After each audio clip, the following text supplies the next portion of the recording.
Social media కార్యకర్తల అరెస్టుల వ్యవహారం AP పోలీసుల మెడకు చుట్టుకుంటోంది.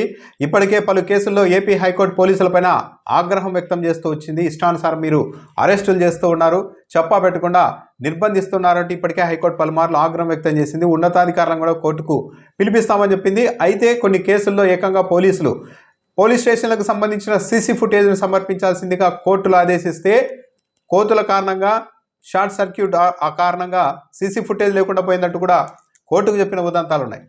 తాజాగా సోషల్ మీడియా కార్యకర్త వర్రా రవీంద్ర కేసులో అయితే పోలీసులు పూర్తిగా ఇరుక్కున్నారు.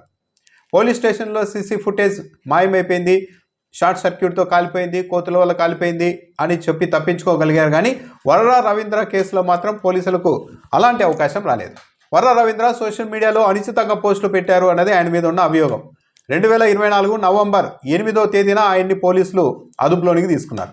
కానీ కోర్టుకు మాత్రం ఆయన్ని 2024 నవంబర్ 10వ తేదీన అదుపులోనికి తీసుకున్నామంటూ 11వ తేదీ న్యాయమూర్తులకు చెప్పారు. అయితే ఇక్కడే పోలీసులు దొరికిపోయారు. వర్రా రవీంద్ర సతీమణి హైకోర్టులో పిటిషన్ వేశారు. వర్రా రవీంద్రను 11వ తేదీ కాదు, 10వ తేదీ కాదు, ఆయన 8వ తేదీనే పోలీసులు అదుపులోనికి తీసుకున్నారంటూ సీసీ ఫుటేజ్ను కూడా ఆమె విడుదల చేశారు.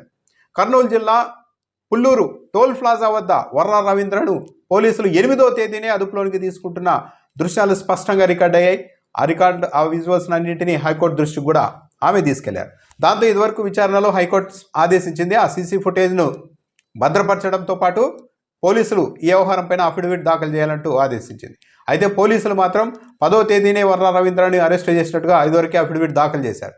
అయితే ఆ టోల్ ప్లాజా వద్ద ఉన్న సీసీ ఫుటేజ్ను పోలీసులు దాఖలు చేసిన అఫిడవిట్ను పోల్చి చూసిన హైకోర్టుకే తప్పుడు అఫిడవిట్ దాఖలు చేశారు పోలీసులు.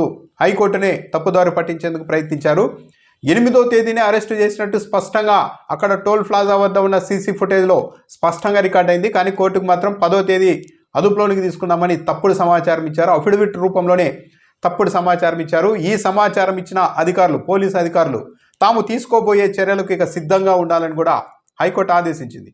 ఇది చాలా తీవ్రమైన అంశమని కూడా హైకోర్టు వ్యాఖ్యానించింది.